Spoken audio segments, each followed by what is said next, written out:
நான் சொல்லி தேவையில்லை. உங்கள் உள்ளங்களிலே அது நிறைந்திருக்கிறது. உங்கள் குழந்தைகள் சாப்பிடுகிற போதும்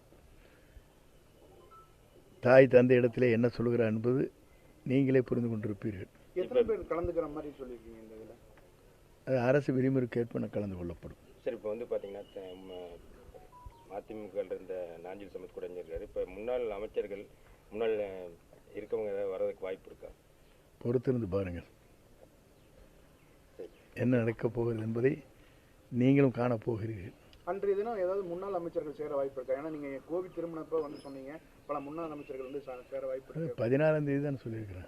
அன்னைக்கு சேரக்கு வாய்ப்பு இல்லை, 16ஆம் தேதி பொறுத்திருந்து பாருங்கள். சரி, இப்போ நான் உன்னை சொன்னேன், நீங்கள் சொல்லிடுவீங்க. நீங்கள் சொன்னீங்க அங்கே ஆளை போய் உட்காந்து வச்சுட்டு வெளியே போகிற கூட மாட்டாங்க. சரி, இப்போ இது கூட்டணியில் அம்மா மக்கள் முன்னேற்ற கழகம் வர வாய்ப்பு இருக்கா சார்? பேச்சுவார்த்தை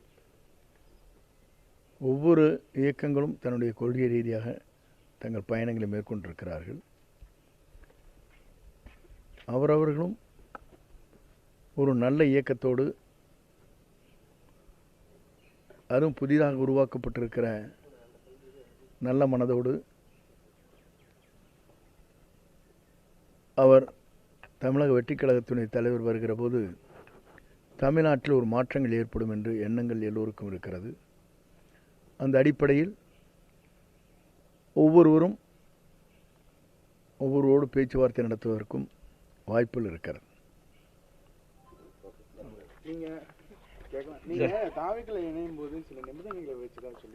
அதெல்லாம் தவறான தகவல். என்னை பொறுத்தவரை எந்த நிபந்தனையும் வைக்கவில்லை.